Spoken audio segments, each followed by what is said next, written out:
hidup kami Tuhan. Inilah setiap kami Tuhan. Inilah hati kami Tuhan. Kami rindu Tuhan. Lebih lagi mendengar suara-Mu Bapa. Ada Engkau bicara lewat firman-Mu Tuhan. Lewat hamba-Mu yang akan menyampaikan isi hati-Mu Tuhan. Kami bersyukur Tuhan. Penyertaan-Mu sungguh luar biasa. Penyertaan-Mu sempurna dalam hidup setiap kami Bapa. Terima kasih Yesus. Terima kasih Tuhan.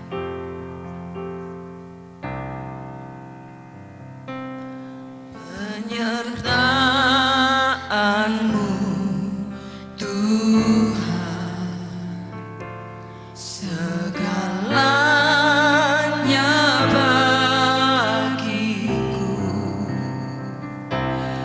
Hadir-Mu di hidupku, terutama bagiku. Penyertaan-Mu Tuhan, segalanya bagiku. Hadir-Mu di hidupku, terutama bagiku.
bersyukur buat anugerah-Mu, atas segala kebaikan-Mu yang Kau nyatakan dalam hidup kami. Bapa, mari saat ini nyatakanlah firman-Mu, jamah hati kami oleh kuasa Roh Kudus-Mu, supaya firman yang ditabur itu berakar, bertumbuh dan berbuah. Dan hidup kami adalah hidup yang dipersembahkan dan hanya untuk melakukan kehendak-Mu saja. Terima kasih Bapa, ini umat-Mu, di dalam nama Yesus Kristus. Sama-sama kita katakan amin. Silakan duduk Bapak Ibu, selamat pagi.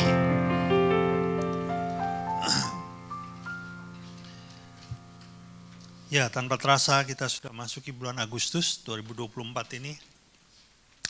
Seorang kawan saya, seorang ahli ekonom nasional, juga seorang Kristen, seorang yang percaya kepada Tuhan, mengatakan kepada saya bahwa Indonesia keadaannya tidak sedang baik-baik. Ya. Dia adalah seorang pengamat ekonom, dan dia mengatakan salah satu parameternya adalah hutang luar negeri kita itu tahun ini yang terbesar sepanjang sejarah, mencapai 8.300 triliun hutang negara kita. Kalau saudara hitung bunganya 3%, hanya untuk bayar bunga, negara harus mengeluarkan uang 250 triliun, belum bayar pokoknya sama sekali. Dan pergantian pemerintahan kepada presiden yang baru, itu sangat menentukan kondisi ekonomi ke depan. Kebijakan-kebijakan apa yang akan dibuat oleh pemerintahan yang baru. Tapi saya percaya, orang-orang percaya tempat ini, hidupnya tidak tergantung oleh kondisi ekonomi negara ini, ya. Karena yang memelihara hidup kita adalah raja di atas segala raja.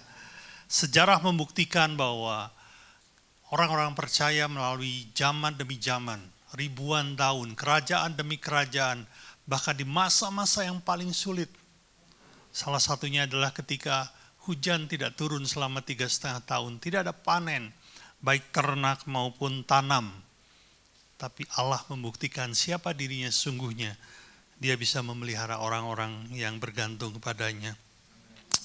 Pagi ini saudara sekalian, saya ingin mengupas dari kitab Raja-Raja. Karena kebetulan kita kan sedang dalam pembacaan kitab Raja-Raja ya. Kalau nggak salah sudah masuk ke 2 Raja-Raja. Dan yang akan saya kupas adalah, pastinya saudara sudah baca karena ini tercatat di 1 Raja-Raja pasal 13. Jadi karena saudara sudah pernah membacanya, saya akan membacanya hanya secara berlompat-lompat saja. Saya percaya Anda ingat dengan kisah ini. Ada seorang hamba Tuhan yang hidupnya dicatat di dalam pasal 13 ini. Tapi sampai hari ini tidak ada satu orang pun tahu namanya siapa. Karena di dalam kitab itu tidak disebut namanya. Alkitab hanya menyinggung atau menyebut orang ini sebagai abdi Allah. Ya. Kehidupannya hanya ditulis dalam 1 pasal saja, pasal 13. Dan setelah itu tidak disinggung lagi, disinggung baru di kitab 2 Raja-Raja. Dan di kitab 2 Raja-Raja tetap juga nggak disinggung namanya. Jadi tidak ada satu teolog, tidak ada satu hamba Tuhan atau satu pendeta pun di muka bumi ini yang tahu namanya. Ada pertanyaan ketika saya membaca itu, kalau begitu untuk apa dia ditulis di dalam Alkitab? Ternyata ketika kita gali, ketika kita renungkan, saya mendapatkan pesan Tuhan yang indah di balik kehidupan abdi Allah ini. Baik, kita langsung melihat dari 1 Raja-Raja 13 mulai ayatnya yang pertama. Saya akan bacakan saudara ya. Sedang Yerobeam berdiri di atas mezbah itu sambil membakar korban, maka atas perintah Tuhan datanglah seorang abdi Allah. Perhatikan, abdi Allah dari Yehuda ke Betel. Ya, dari Yehuda ke Betel. Pada masa itu, kerajaan sudah terbelah menjadi 2, yaitu kerajaan Yehuda yang dipimpin oleh Raja Rehabeam yang adalah anak Salomo, lalu kerajaan Yerusalem yang mana raja pertamanya adalah Yerobeam. Ya. Ayat 2, lalu atas perintah Tuhan berseluruh orang itu terhadap mezbah itu, katanya, hai mezbah, beginilah firman Tuhan, bahwasanya seorang anak akan lahir pada keluarga Daud.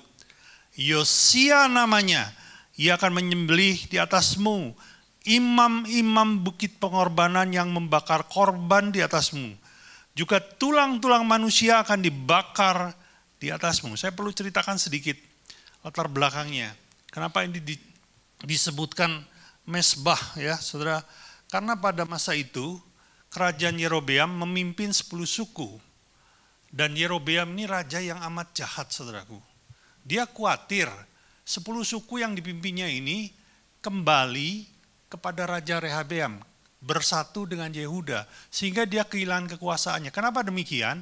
Karena bait Allah yang ada di kota Yerusalem itu ada di dalam kerajaan Yehuda. Dan setiap orang Israel yang mau beribadah, mempersembahkan korban, mereka selalu datang ke bait Allah yang ada di Yerusalem. Sehingga si Yerobeam mulai putar otak, bagaimana caranya supaya 10 suku Israel yang dia pimpin ini tidak ingat kepada Yerusalem. Tidak perlu datang kepada Yerusalem. Akhirnya dia menciptakan sistem penyembahan yang baru. Dia bikin 2 patung lembu emas. Dan dia bilang kepada rakyat yang dipimpinnya, inilah Tuhan yang memimpin kau keluar dari Mesir. Sembah Tuhan yang ini. Yang adalah 2 patung lembu emas. 1 diletakkan di kota Dan 1 diletakkan di Betel. Di Betel. Nah, waktu abdi Allah ini datang, Yerobeam sedang ada di tempat penyembahan di Betel, saudaraku ya. Gitu. Ayat 3. Pada waktu itu juga ia memberitahukan suatu tanda ajaib. Perhatikan, tanda ajaib. Katanya inilah tanda ajaib bahwa Tuhan telah berfirman bahwasanya mesbah itu akan pecah sehingga tercurah abu yang di atasnya. Untuk membuat kita jelas sedikit ya, tolong tampilkan foto mesbah korban bakaran. Saudara, mesbah itu kira-kira bentuknya seperti ini. Terbuat dari metal atau terbuat dari batu. Tentunya yang dibuat oleh Yerobeam adalah yang bagus, yang terbuat dari metal. Dan ini bertahan bisa berabad-abad. Artinya mesbah ini hanya bisa rusak kalau dirusak. Kalau ada upaya untuk merusak atau untuk memecahkan mesbah ini. Karena dia tebal dan kuat, saudaraku. Tapi abdi Allah ini dia bilang begini, sebagai konfirmasi bahwa pesan yang aku sampaikan kepadamu itu datang dari surga, tandanya ini, mesbah ini pecah. Mesbah yang gak ada cacatnya ini tiba-tiba pecah. Kita lihat ayat 4. Demi Raja Yerobeam mendengar perkataan abdi Allah yang diserukannya terhadap mesbah di Betel itu, ia mengulurkan tangannya dari atas mesbah dan berkata, tangkaplah dia. Tetapi tangan yang diulurkan terhadap orang itu menjadi kejang, sehingga tidak dapat ditarik kembali. Sebagai konfirmasi kedua. Ya. Kita lihat ayat kelima. Mesbah itu pun pecahlah, sehingga abu yang di atasnya tercurah sesuai dengan tanda ajaib yang diberitahukan abdi Allah itu atas perintah Tuhan. Jadi sudah mendapat 2 konfirmasi bahwa pesan ilahi yang disampaikan sang abdi Allah ini adalah benar. Karena terjadi tanda ajaib yang menyertai pesan itu. Ya, dulu ada teman saya bercanda, saudaraku. Dia bilang, Tuhan, saya suka dengan gadis itu, anak tetangga saya, katanya gitu. Tapi saya nggak tahu Tuhan, itu jodoh yang darimu atau bukan. Aku minta tanda kepadamu.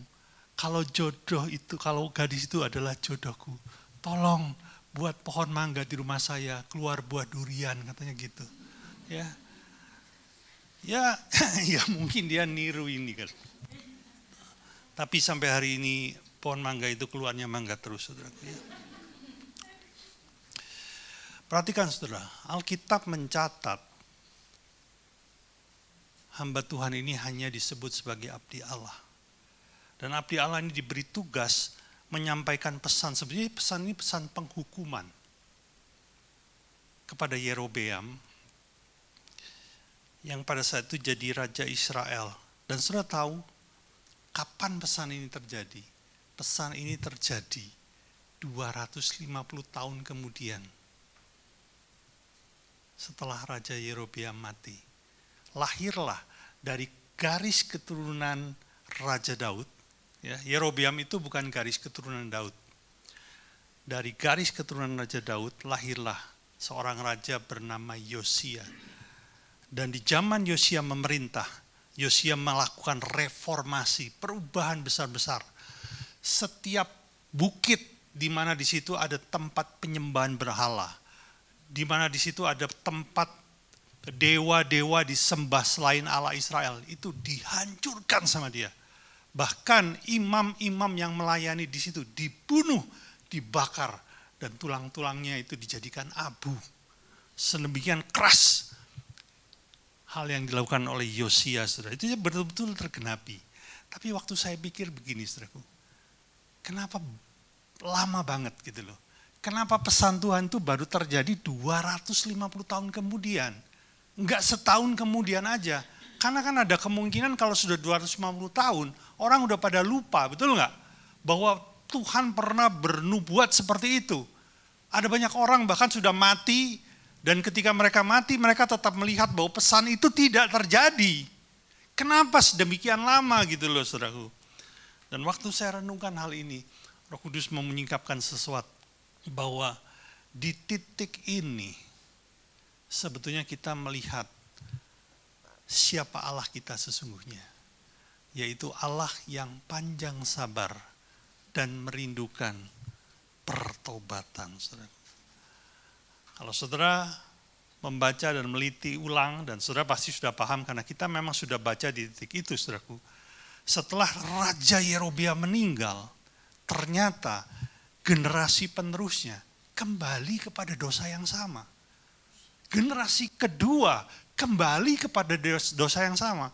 Sampai 250 tahun kemudian, mereka berulang-ulang balik ke dosa-dosa itu juga. Berzina secara rohani, menyembah Allah yang bukan Allah. Di titik itu baru Tuhan menyatakan penghukuman, saudaraku. Saudara tangkap sesuatu ya, ini ada sesuatu yang indah di sini. Allah yang kita sembah itu Allah yang merindukan pertobatan. Kerinduannya untuk melihat kita bertobat jauh lebih besar daripada keinginannya untuk menyatakan murka. Saudara ngerti? Itu jauh lebih besar, saudaraku. Tapi bagaimanapun dia adalah Allah yang adil. Dia tidak bisa membiarkan itu terjadi, saudaraku.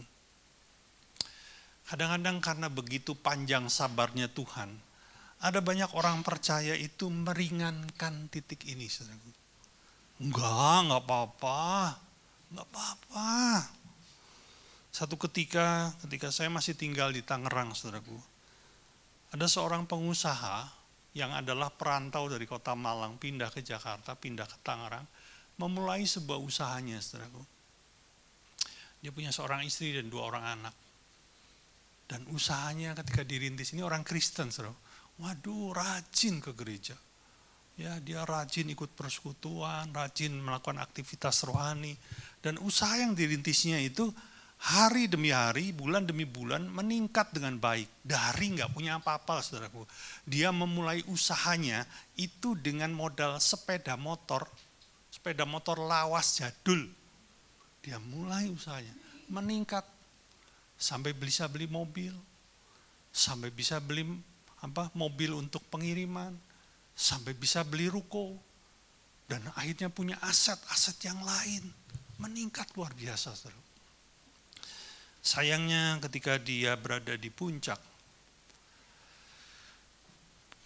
Bapak ini jatuh dalam dosa, saudara, dan mulai membangun hubungan dengan seorang gadis yang adalah bukan istrinya. Dan itu hubungan itu berjalan cukup lama. Sampai satu hari seorang hamba Tuhan itu mengetahui hal itu. Dan hamba Tuhan itu menghampiri Bapak ini karena dia kenal. Dia bilang begini, jangan teruskan dosamu. Kalau kau lanjutkan hidupmu akan hancur. Tapi Bapak ini bilang begini, saya tetap kok menafkahi istri dan anak saya, semua kebutuhannya saya cukupi. Mereka nggak kekurangan, makanan tersedia, pendidikan tersedia, tempat berteduh ada, mobil ada, mau beli apa saya kasih. Saya nggak mengabaikan anak istri saya. Dan toh sampai hari ini bisnis saya jalan kok lancar, nggak ada yang masalah dengan itu. Hamba Tuhan ini nggak ngomong apa-apa lagi, saudara. Saya kebetulan kenal dengan beliau. 4 tahun setelah itu, lama saya tidak berjumpa dengan beliau. Tiba-tiba Bapak ini datang ke rumah. Dan dia bilang begini, bisa nggak bantu saya? Saya bilang, bantu apa? Seingat saya, dia itu jauh lebih kaya dari saya ya. Saya kan waktu itu masih karyawan, saudaraku. Bantu apa? Saya pinjam uang beberapa ratus ribu saja. Karena saya mau pulang kampung. Saya nggak punya uang untuk beli tiket kereta api, saudaraku. Dan dia cerita panjang lebar. Asetnya sudah hilang semua. Bisnisnya bangkrut. Keluarganya berantakan. Saudara, ketika kita diberi kesempatan untuk bertobat, saudara jangan tunda-tunda deh, gitu ya. Jangan saudara berpikir, enggak akan ada apa-apa. Memang dia itu panjang sabar, saudaraku. Tapi dia tetap Allah yang adil, Allah yang benar. Tangkap satu hal ini. Hargai teguran Tuhan dan jangan tunda untuk bertobat. Itu adalah poin yang pertama. Yang kedua, saudaraku. Nah, kita mau mengarahkan perhatian kita pada seorang nabi yang dikatakan nabi tua. Ya, dia juga nggak disebut namanya. Kita lihat ya, ayat 11. Di Betel itu di mana? Di kota di mana abdi Allah itu datang. Ya, di hari yang sama, ketika mesbah itu pecah, beritanya heboh, tersebar kemana-mana. Karena di dalam tempat penyembahan, tentunya banyak orang yang beribadah di situ. Dan mereka melihat tanda ajaib itu, sehingga beritanya heboh. Dan berita itu sampai ke telinga nabi tua ini ya. Di Betel diam seorang nabi tua, anak-anaknya datang menceritakan kepadanya segala perbuatan yang dilakukan abdi Allah pada hari itu di Betel. Mereka menceritakan juga kepada ayah mereka perkataan yang dikatakan sang abdi Allah kepada raja. Saudara, mungkin ketika saudara membaca kisah ini, banyak pertanyaan timbul. Nabi tua, gitu ya. Kita perlu mengerti, saudaraku, bahwa tulisan nabi yang ada dalam Alkitab itu tidak selalu mengacu kepada nabi yang sungguh-sungguh nabi, atau boleh disebut kepada nabi yang benar. Tidak selalu mengacu kepada itu. Karena yang ditulis dalam Alkitab nabi itu juga bisa mengacu kepada nabi palsu. Bisa mengacu kepada nabi yang mungkin dulunya benar, tapi hari ini sudah tidak benar. Nabi yang sudah menyimpang. Nah, mari kita lihat, nabi tua ini nabi yang benar atau yang enggak? Ya, kita lihat ya. Ayat 15. Saudaraku, ceritanya nabi tua itu berusaha mengejar sang abdi Allah. Jadi dia pelanai keledainya, dia berusaha kejar. Dan ternyata nabi tua itu berhasil bertemu dengan abdi Allah ini. Lalu dia mulai ngomong, ayat 15. Katanya kepadanya, marilah bersama-sama aku ke rumah untuk makan roti. Saudara, tawarannya bagus gak? Ada yang salah dengan tawaran ini? Kalau misalnya, mari kita mencuri uang seseorang, atau mari kita merampok gitu ya, jelas salah. Cuma apa? Makan roti. Cuma diajak makan roti, saudaraku. Ayat 16, nah perhatikan ini ya. Tetapi jawabnya, aku tidak dapat kembali bersama-sama engkau dan singgah kepadamu. Aku tidak dapat makan roti atau minum air bersama-sama engkau di tempat ini. Sebab telah diperintahkan kepadaku atas firman Tuhan. Tuhan sudah kasih perintah loh. Perintahnya apa? Jangan makan roti atau minum air di sana. Jangan berjalan pulang melalui jalan yang telah kau ambil. Tuhan itu sudah kasih perintah yang jelas. Nah, nanti selama engkau melakukan tugas yang kuperintahkan kepadamu, ingat, engkau harus berpuasa. Jangan makan dan jangan minum. Yang kedua, jalan ketika engkau pergi tidak boleh sama dengan jalan ketika engkau pulang. Kau harus ambil jalan yang berbeda. Itu perintah itu jelas banget. Nah, ayat 18 ya, kita lihat. Lalu jawabnya, ini jawab si nabi tua. Aku pun seorang nabi, sama atau juga seperti engkau. Dan atas perintah Tuhan, seorang malaikat telah berkata kepadaku, bawa dia pulang bersama-sama engkau ke rumahmu, supaya ia makan roti dan minum air. Perhatikan, tetapi ia berbohong kepadanya. Di titik ini kita tahu sesungguhnya siapa itu nabi tua itu. Dia bukanlah nabi yang benar, dia bukanlah nabi yang datang dari Tuhan, tapi sebenarnya dia seorang nabi palsu. Amin, saudara. Nah, sayangnya abdi Allah ini kok ia percaya sama omongan dia. Lalu dia ikut sama nabi tua itu dan mengabaikan perintah yang diberikan Tuhan kepadanya. Kan Tuhan sudah kasih peringatan, jangan makan, jangan minum lewat jalan yang lain. Yang dipercaya malah perkataan nabi tua ini. Saudara, saya mau Anda menangkap ini satu hal yang penting dan hari ini masih terjadi dan akan semakin masif loh. Saya bilang dari mimbar ini kepada Anda semua ya. Janganlah terlalu mudah kita mempercayai hari-hari ini sekalipun hamba Tuhan sebagai hamba Tuhan. Maaf, saya ini hamba Tuhan.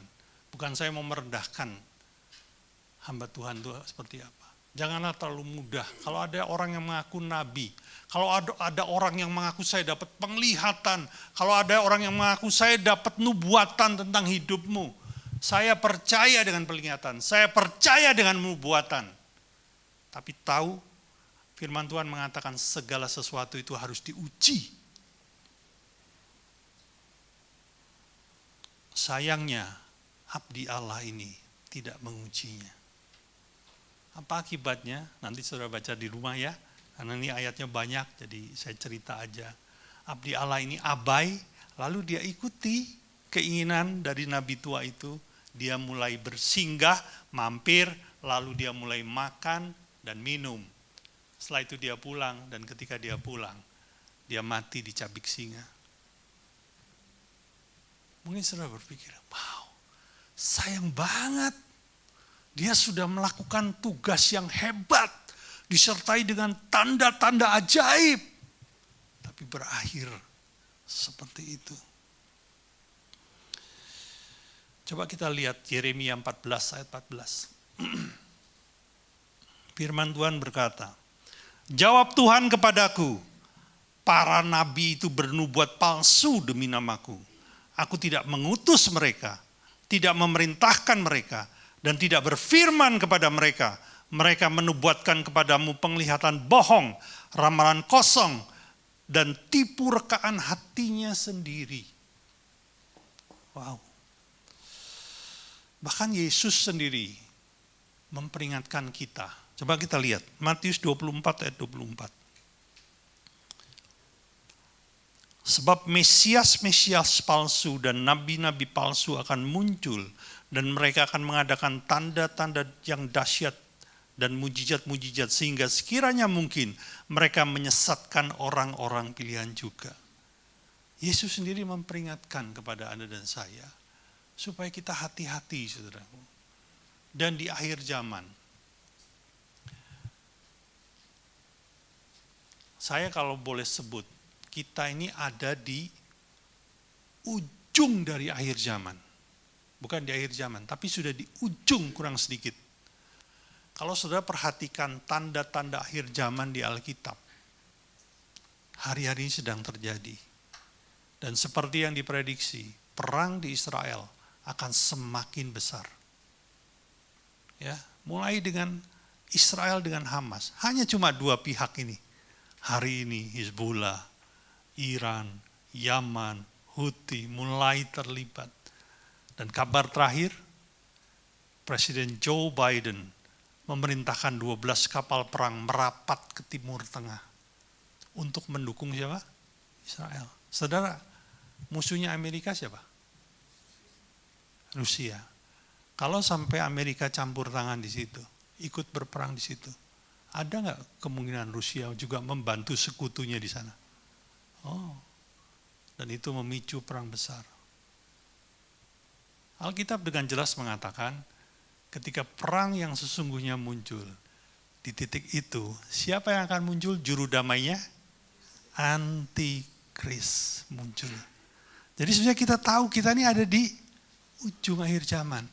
Dan Yesus bilang, di hari itu, yang namanya nabi palsu, Mesias palsu akan semakin banyak.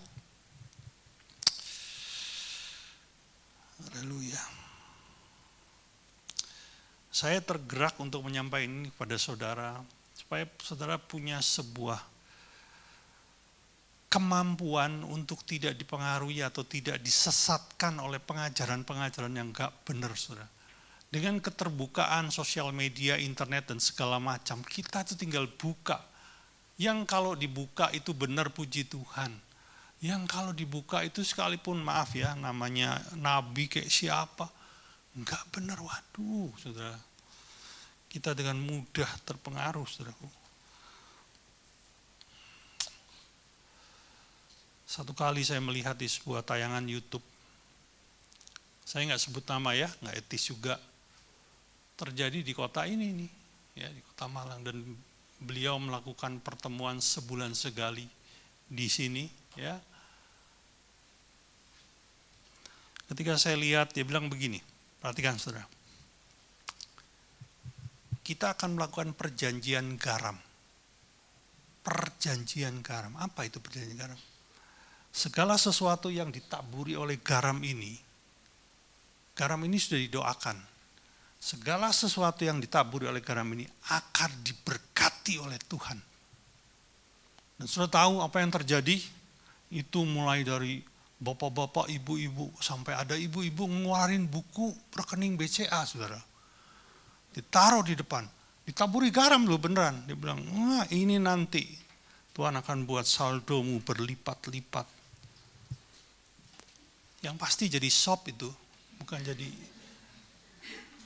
Tapi saudara, ketika saya lihat, itu yang membawa, ada yang bawa sertifikat tanah.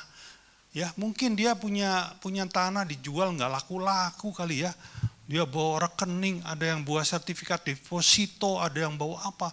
Bahkan ada yang bawa ijazah, itu dibawa ke depan, ditaruh. Mungkin ijazah itu mau dipakai untuk ngelamar kerja kali ya. Apalah gitu, ini semua Tuhan berhasil.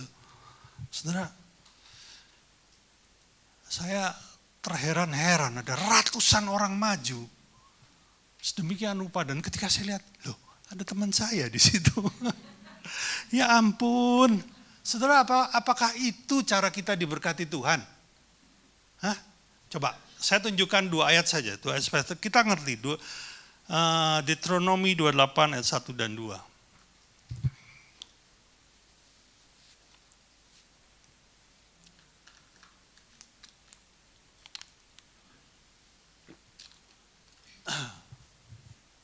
Ini firman Tuhan. Bunyinya apa? Jika engkau baik-baik mendengarkan. Satu apa? Mendengarkan suara Tuhan Allahmu. Dan 2 apa? Melakukan dengan setia segala perintahnya yang kusampaikan kepadamu. Hari ini maka Tuhan Allahmu akan mengangkat engkau di atas segala bangsa di bumi. Segala berkat ini akan datang kepadamu dan menjadi bagianmu jika engkau mendengarkan suara Tuhan Allahmu. Ada 2 hal yang kita perlu kerjakan, mendengarkan suara Tuhan dan melakukan dengan setia. Dan Tuhan berjanji berkat Tuhan dicurahkan.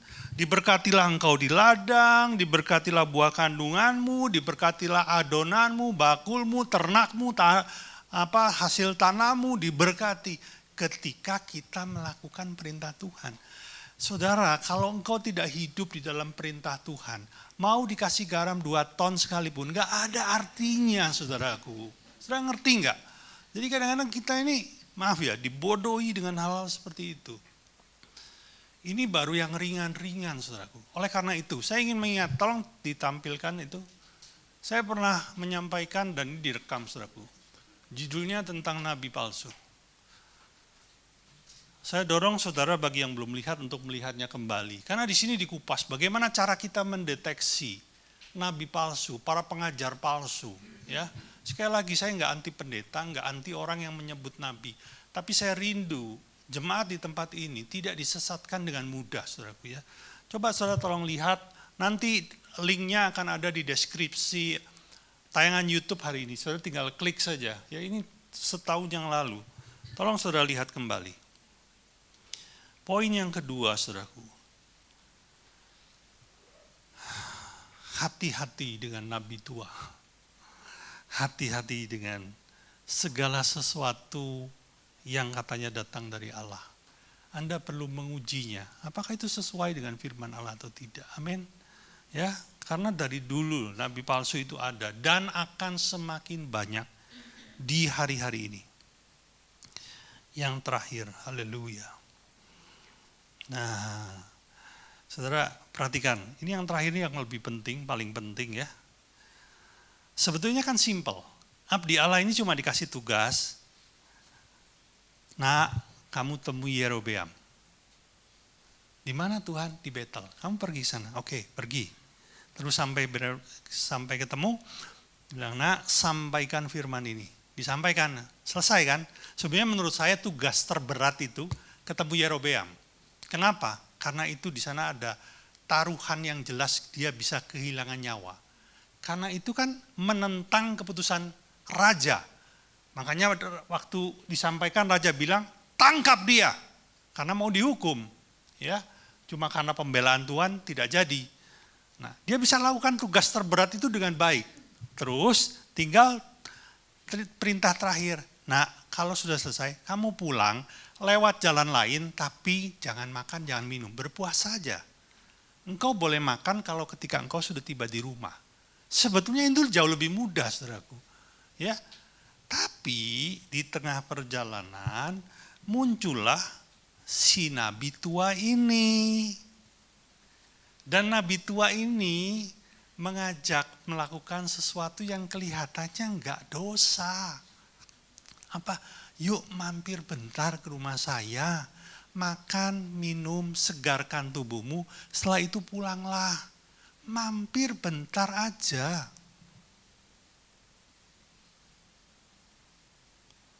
Nah ini yang dinamakan distraction atau pengalih perhatian. Saudara, Anda dan saya ini diciptakan untuk satu tujuan yang jelas. Yaitu melakukan kehendak Tuhan di muka bumi. Jelas sekali, sasarannya juga jelas. Tapi saya mau bilang, akhirnya banyak orang percaya gagal mencapai sasarannya karena pengalih perhatian. Dan iblis itu membuat distraction atau pengalih perhatian itu caranya halus banget. Enggak kelihatan saudara. Bukan sesuatu, hari ini kamu membunuh orang dong sekali-kali. Enggak seperti itu. Hari ini enggak usahlah baca Alkitab. Besok aja. Enggak usah, besok masih ada waktu baca Alkitab. Terus besok, tundalah sehari lagi. Mulai sehari kadang-kadang gak baca. Terus bulan depan, ya telat-telat 2 hari, 3 hari gak apa-apa. Gak usah bangun hubungan dengan Tuhan di rumah. Kamu udah capek tidur. Gitu ya. Aduh, haleluya, luar biasa saudaraku ya.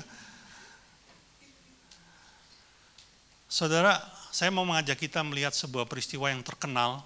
Kita nggak usah baca, buka Alkitab karena saudara pasti ingat. Saudara percaya nggak Daud itu adalah orang yang mencintai Tuhan. Dan itu dilakukannya sejak dari muda. Amin. Itu pula yang membuat Daud diberi kemenangan demi kemenangan. Mulai dari mengalahkan Goliat sampai banyak peperangan dia menangkan. Karena apa? Karena Tuhan memberkati segala yang dibuatnya. Satu hari di puncak kejayaannya. Sebentar. Kalau Daud mencintai Tuhan, Daud mestinya mencintai perintahnya. Amin. Ya. Supaya kita enggak gagal paham ya. 10 perintah Allah itu diberikan kepada bangsa Israel ratusan tahun sebelum Daud hidup. Kapan? Di zaman Musa kan? Dan Daud hidup ratusan tahun setelah zaman Musa. Artinya si Daud ini tahu enggak perintah-perintah Allah? Tahu dong ya toh. Satu hari ketika menjadi raja yang berkuasa dan sudah menang dengan segala macam musuhnya, nyantai bentar. Ngapain dia? Lihat pemandangan di atap istana. Yuk naik ke atas. Lalu dia naik ke atas. Terus dia lihat-lihat kiri, kanan. Karena istana dia itu paling tinggi di Yerusalem, dia bisa lihat semuanya.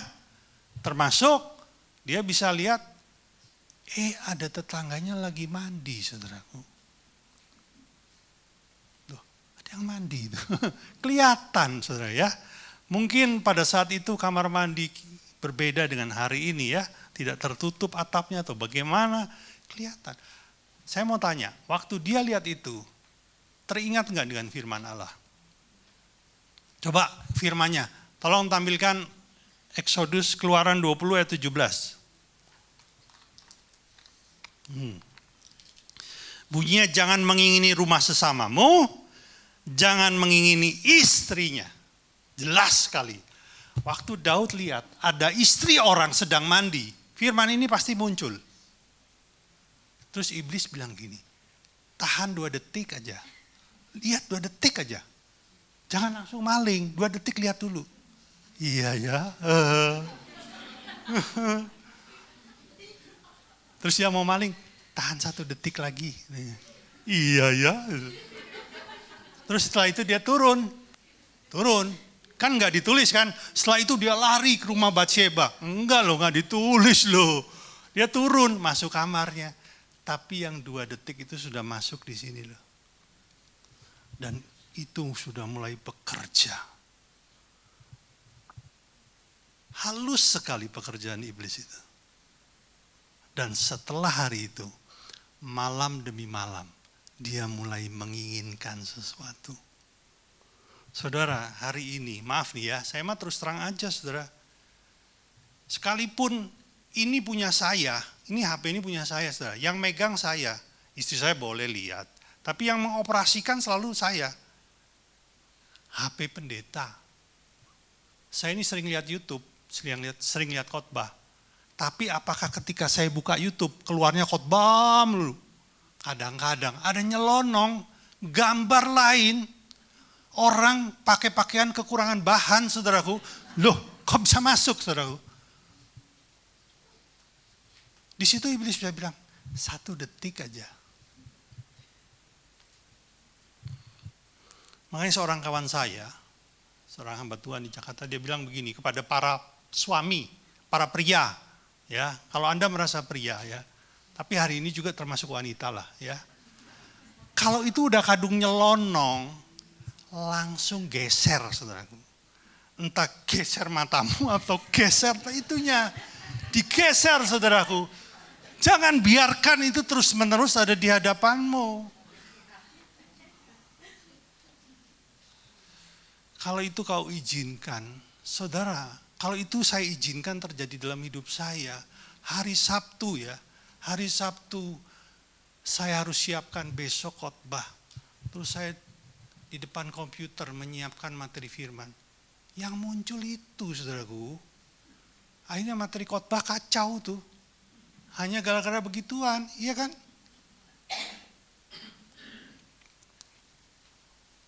Hati-hati dengan distraction atau pengalih perhatian. Itu tidak hanya dalam bentuk godaan-godaan seperti itu. Kadang-kadang,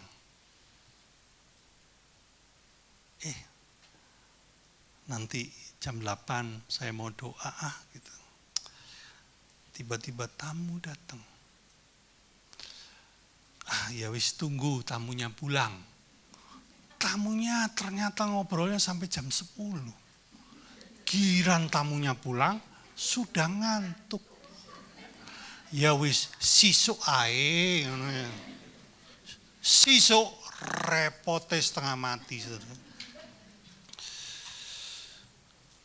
Itu namanya distraction. Saya mau cerita, ini kisah nyata saudaraku ya. Saya tutup dengan kesaksian ini. Ada seorang rekan hamba Tuhan di Jakarta, ya, bukan di Malang, Jakarta, jauh banget ini saudaraku. Awalnya dia dipanggil Tuhan karena dia seorang yang memang mencintai Tuhan dan dipanggil Tuhan dengan panggilan khusus. Apa panggilannya? Dipanggil jadi gembala. Dan dia mulai mencari jiwa, mulai memuridkan orang satu demi satu. Terkumpul 5, 6 sampai jumlahnya semakin banyak. Dan akhirnya ketika dianggap cukup puluhan orang, dia mulai buka gereja, saudaraku. Dia merintis sebuah gereja. Dia fokus dengan pengembalaannya. Perhatikan, fokus dengan pengembalaannya. Fokus kepada jiwa-jiwa yang Tuhan percayakan di tempatnya. Dia muridkan, dia latih, dia perlengkapi. Dia betul-betul fokus, saudaraku. Dan saudara tahu, dalam hitungan waktu yang tidak terlalu lama ya, dia punya 1.000 anggota jemaat lebih. Luar biasa. Tuhan percayakan sedemikian besar. Sampai satu hari, dia mulai diundang berkhotbah di gereja lain. Oh, tidak ada yang salah dengan berkhotbah di gereja lain, saudaraku. Dan ketika dia berkhotbah di gereja lain, ya ternyata banyak orang mendapati, wah Bapak ini khotbahnya luar biasa, bagus. Dan berita itu tersebar kemana-mana. Nah, mulailah dia diundang juga di gereja A, gereja B, gereja C. Bahkan tidak sampai di situ, mulai diundang keluar kota. Bahkan sampai ke pulau-pulau diundang. Tiket disediain sama yang undang. Loh, hotel disediain. Dan sudah tahu apa yang terjadi? Dalam 1 bulan, dia 3 minggu ada di luar kota. Dia hanya melayani gerejanya di waktu perjamuan kudus. Panggilannya apa? Gembala. Dia dipanggil Tuhan jadi gembala. Hanya ada sebuah distraction atau pengalih perhatian yang kelihatannya sangat rohani. Melayani di gereja-gereja lain. Dan sudah tahu, tidak lama ya dalam hitungan 1-2 tahun. Anggotanya mulai pindah ke satu dan lain gereja. Dan akhirnya hanya tersisa 30%. Ya, kelihatannya ya itu enggak ada yang salah dengan itu.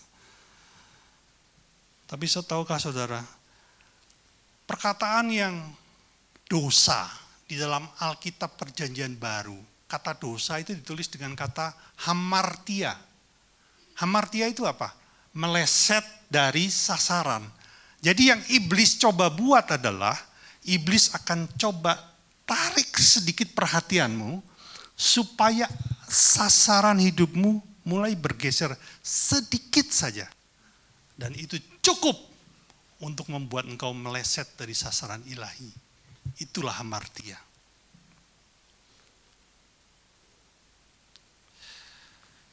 Dan ini iblis sedang kerjakan hari-hari ini kepada banyak anak-anak Tuhan, saudaraku. Oleh karena itu saya bilang sama pada para pelayan Tuhan di sini, ingat, sasaran yang Tuhan berikan kepada gereja kita hanya 2. Penginjilan, pemuritan. Mau gereja lain lakukan A, B, C, D, silakan. Dan tidak ada yang salah dengan mereka. Itu panggilan buat mereka. Panggilan buat gereja ini cuma 2 itu. Jangan melenceng. Kemarin waktu Ibu Elizabeth mau kembali ke Semarang, dia sempat makan malam dengan saya. Dia bilang begini kepada saya, Pak Hari, jangan gagal fokus. Fokus kepada apa yang Tuhan berikan kepadamu. Jangan kemana-mana. Jangan gagal fokus. Ya, kadang-kadang kita ini bisa salah fokus loh. Dan seringkali kita salah fokus kapan? Ketika hidup sudah mulai diberkati. Ketika segala sesuatu bisa kita beli.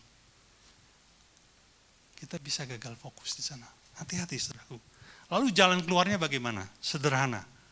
Fokuslah pada sasaran ilahi yang sudah kau peroleh. Fokus di situ aja.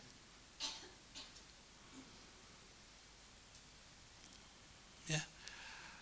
Dulu saya waktu membaca kisah Raja-Raja 13 ini saya nggak ngerti ya. Tapi akhirnya saya mengerti. Hanya karena sebuah pengalih perhatian kecil. Nabi tua itu bilang, mampir bentar aja, 5 menit aja mampir ke rumah. Makan sedikit, minum sedikit. Setelah itu pulanglah engkau. Tapi berujung kepada kematian sang abdi Allah. Tragis sebetulnya. Ya, saya awalnya baca pasal itu nggak suka. Kok gini sih gitu ya. Kok begininya. Tapi di dalamnya itu ada pesan yang indah. Supaya Anda dan saya tidak melakukan hal yang sama. Amin saudaraku. Baik. Kunci D. Hari ini kita akan menerima perjamuan kudus. Haleluya. Tuhan, Kaulah pengharapanku. Ku percaya hanya kepadamu. Yesus Allah perlindunganku, Engkau yang selalu. Mulutku penuh dengan pujian kepadamu ya Yesus Tuhan. Sepanjang hari penghormatan kepadamu ya Allahku. Biar musik saja. Yes, thank you Lord. Terima kasih untuk firman-Mu pagi ini Tuhan. Terima kasih.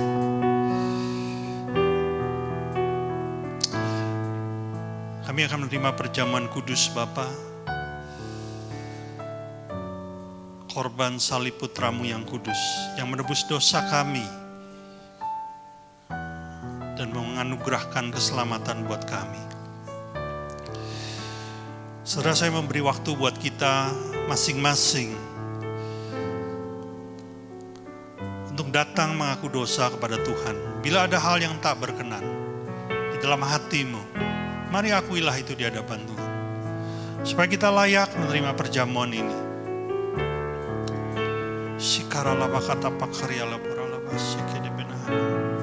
Terima kasih Tuhan.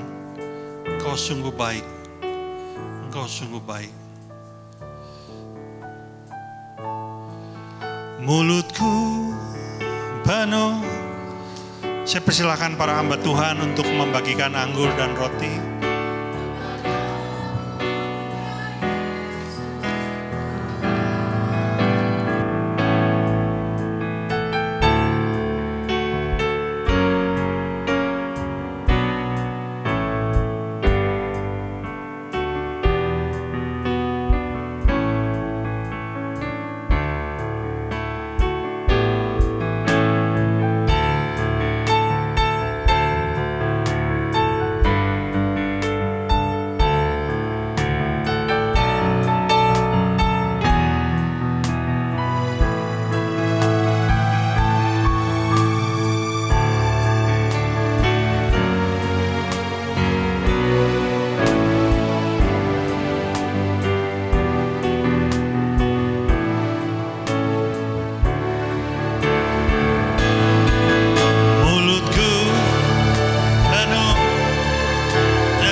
Saya undang kita untuk bangkit berdiri.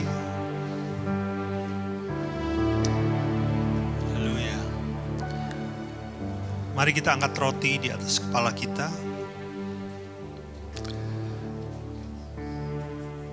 Sebab apa yang telah kuteruskan kepadamu telah aku terima dari Tuhan, yaitu bahwa Tuhan Yesus pada malam waktu ia diserahkan mengambil roti, dan sudah itu ia mengucap syukur atasnya. Ia memecah-mecahnya dan berkata, inilah tubuhku yang diserahkan bagi kamu. Perbuatlah ini menjadi peringatan akan aku. Jemaat yang dikasihi Tuhan, bukankah roti yang kita pecah-pecahkan ini adalah persekutuan kita dengan tubuh Kristus? Mari kita makan dalam namanya.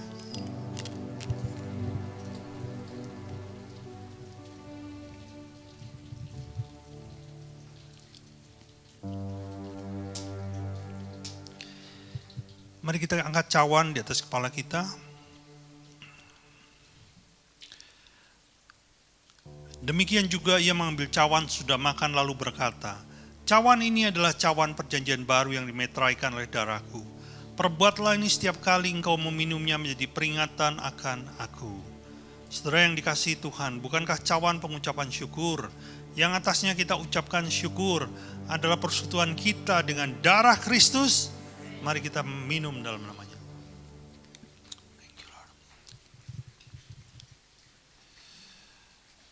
Mulutku penuh dengan pujian kepadamu ya Yesus.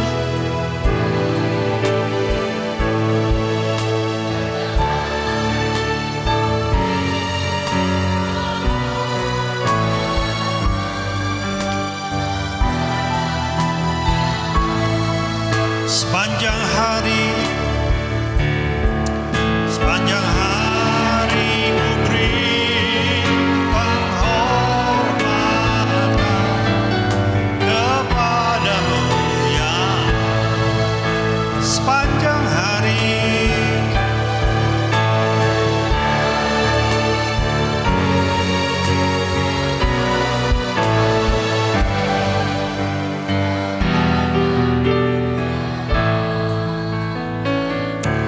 Bapa, kami mengucap syukur. Terima kasih buat firman-Mu. Terima kasih buat perjamuan kudus.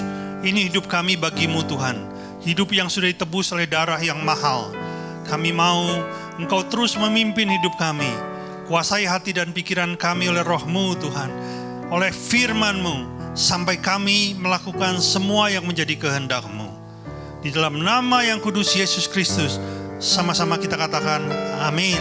Silakan duduk Bapak Ibu.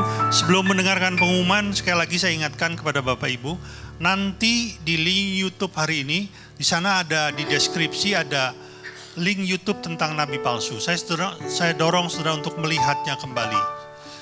Selamat siang, Tuhan memberkati.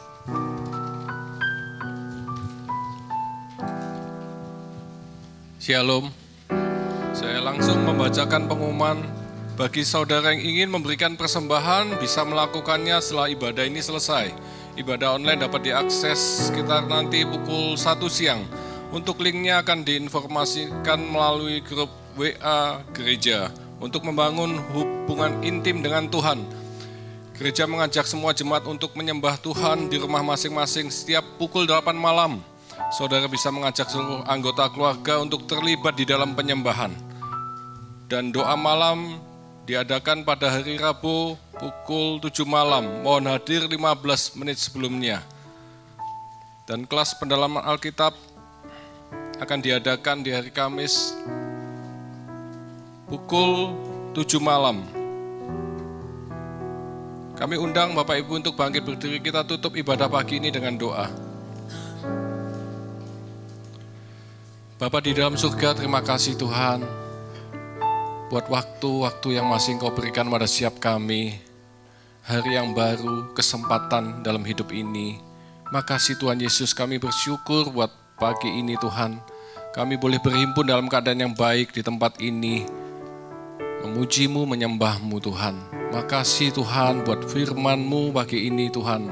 Yang menuntun setiap kehidupan umat-Mu di tempat ini. Makasih Tuhan Yesus. Mari Roh Kudus, Engkau berkarya Tuhan. Makasih buat setiap apa yang telah Engkau percayakan pada dalam hidup ini. Makasih Tuhan Yesus, apapun itu Tuhan, baik itu pelayanan, pekerjaan, jabatan, kesehatan, keluarga. Tuhan, kami mau pakai itu semua untuk memuliakan-Mu Tuhan. Makasih Tuhan Yesus, Engkaulah target sasaran kami yang sesungguhnya Yesus. Makasih Tuhan, kami berdoa untuk gembala kami Pak Hari, pakai beliau lebih lagi di dalam penggembalaannya, di dalam pelayanannya. Fokus untuk membangun jemaat Tuhan di tempat ini, menjadi pribadi yang Engkau mau Tuhan. Makasih Tuhan Yesus, makasih buat tuntunan-Mu Tuhan bagi hidupnya Tuhan. Terima kasih buat kesehatan, semakin hari kesehatannya semakin baik Tuhan. Makasih Tuhan Yesus. Makasih Bapak, kami berdoa buat istri serta anak-anaknya. Kami berdoa untuk seluruh umat-Mu di tempat ini, hamba-hamba-Mu yang melayani di tempat ini. Pakai hidup kami Tuhan menjadi alat-Mu Tuhan. Makasih Tuhan Yesus, kami bersyukur Tuhan buat kesempatan yang masih Engkau beri. Roh Kudus berkaryalah atas hidup setiap kami Tuhan. Engkau pimpin hidup kami seturut kehendak-Mu, sesuai firman-Mu. Makasih Tuhan Yesus, agar tujuan ilahi tercapai atas hidup setiap kami. Tak ada satupun rencana-Mu yang gagal atas hidup setiap kami, karena Engkau Allah yang tak pernah gagal. Makasih Tuhan Yesus, kami berdoa buat Indonesia. Kami melepas berkat untuk Indonesia Tuhan. Hujani Indonesia dengan pertobatan dan keselamatan yang daripada-Mu Tuhan. Nyatakan kasih-Mu buat bangsa ini Tuhan. Kami berdoa buat pemimpin-pemimpin bangsa ini, mulai yang tertinggi sampai yang terendah. Kami minta hikmat kebijaksanaan turun atas mereka semuanya, agar setiap kebijaksanaan dan keputusannya mensejahterakan seluruh rakyat Indonesia. Kami berdoa buat persembahan kami Tuhan. Pakai persembahan ini untuk memuliakan nama-Mu Tuhan. Sebentar kami boleh pulang, kami akan menerima berkat daripada-Mu.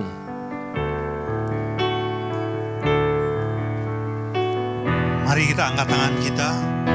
Diberkatilah Engkau berlimpah-limpah dengan segala yang terbaik dari Allah Bapa, kasih-Nya yang sempurna di dalam Yesus Kristus, serta kekuatan, pertolongan, dan penghiburan dari Roh Kudus memampukan Engkau untuk melakukan semua kehendak Allah di dalam hidupmu. Kita yang menerima semuanya itu sama-sama kita katakan, Amin. Selamat siang.